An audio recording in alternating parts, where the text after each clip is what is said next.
Berikutnya pertanyaan dari akun yang bernama Abu Zaki. Assalamualaikum warahmatullahi wabarakatuh. Waalaikumsalam warahmatullahi wabarakatuh. Waktu saya mondok, alhamdulillah sholat sunnah tahajud terjaga.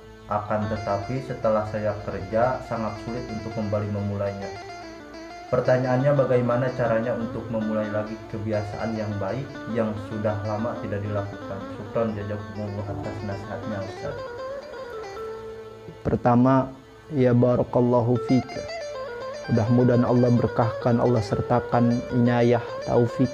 Amin. Karena secara hakikat amal yang kita lakukan, bentuk amaliyah manapun harus didasari bahwa andaikan tidak ada taufik dari Allah, mustahil kita bisa melakukan. Catat itu, supaya menghindari rasa ujub yang datang dari hati, merasa ibadah tuh kita yang bisa, bukan peran Allah. Itu sesuatu yang dianggap tercela, karena sebagian ulama menyebutkan bahwa yang disebut taufik adalah halqu qudratit ta'ah, penciptaan kudrah ta'ah. Artinya Allah yang memberi kemampuan kita untuk melaksanakan.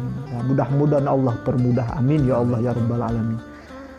Cuma secara bentuk syariat atau usaha yang lahir dari diri kita, pertama targhib atau dorongan sepatah kata atau dua patah kata yang menjelaskan tentang keutamaan qiyamul lail atau salat tahajud adalah langsung firman Allah Subhanahu wa taala, wa minal laili fatahajjad bihi nafilatan lak asa ayyam asarabuka maqamam mahmuda.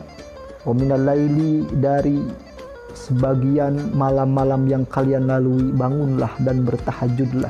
Asa ayyab asa rabbuka maqamam mahmuda, yang bakal mempunyai makam yang terpuji di sisi Allah Subhanahu wa taala bagi orang yang melazimkan qiyamul lail. Untuk mengulangi kebiasaan yang telah lama, ingat keutamaan tersebut dengan berusaha dari mulai apa yang kita mampu dan apa yang kita bisa. Artinya, andaikan di hari ini kita mampu untuk berjamaah isya misalkan, maka laksanakan. Karena di antara hadis Rasulullah Shallallahu Alaihi Wasallam, barang siapa yang melaksanakan sholat isya berjamaah, maka nilainya sama dengan menghidupkan setengah daripada malam. Dan kalau hadisnya Sayyidina Utsman ibn Affan radhiyallahu anhu wa ardhah yang diriwayatkan oleh Imam Muslim adalah qala sallallahu alaihi wasallam, man shallal isya, barang siapa yang mengerjakan melakukan salat isya di jamaatin, di dalam keadaan berjamaah, maka annama qama nisfa lailatin, maka seakan-akan sama dengan sholat setengah daripada malam.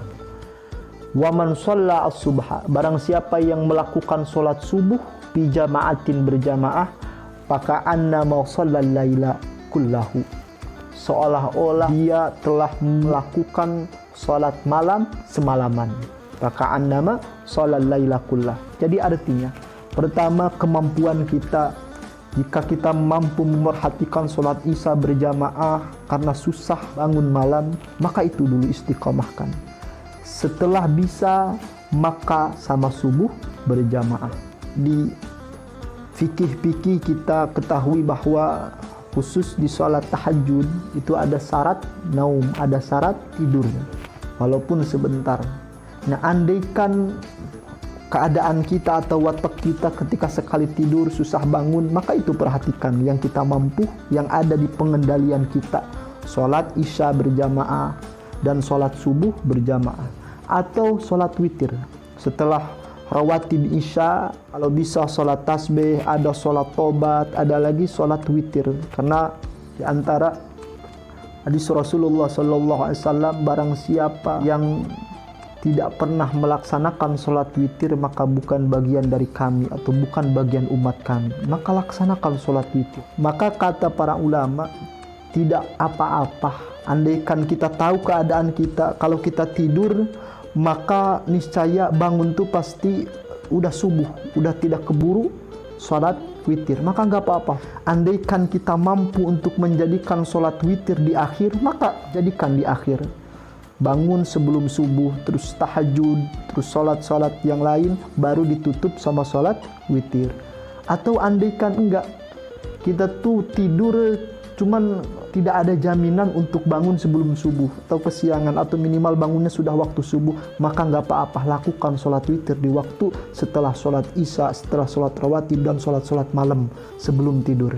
Mungkin seperti itu. Mudah-mudahan Allah kembalikan kebiasaan-kebiasaan baik melalui keinginan-keinginan yang benar-benar datang dari hati dan beserta pertolongan-pertolongan taufik hidayah dari Allah Subhanahu wa taala. Amin ya Allah ya rabbal alamin. Kesimpulannya, pertama adalah sadari bahwa secara hakikat kemampuan kita amal itu adalah taufik dari Allah Subhanahu wa taala. Kedua, bentuk syariat kita atau usaha kita adalah dengan memanajemen waktu kita disesuaikan dengan kesibukan. Dan masyhur di kaidah, jika tidak bisa melakukan semuanya bukan berarti meninggalkan semuanya. Yang ketiga, jangan lupa terus berdoa kepada Allah Subhanahu wa taala sesuai yang masyhur yang diajarkan oleh baginda Nabi selepas sembahyang. Allahumma a'inna ala zikrika wa syukrika wa husni ibadatika. Ya Allah, tolonglah kami. Ini bentuk kelemahan kita. A'inna ala zikrika, supaya selalu bisa mengingat Engkau, wa syukrika, dan bersyukur terhadap Engkau, wa husni ibadatika, dan sebaik-baiknya ibadah kepada Engkau. Hadza minni wal 'afwu minkum.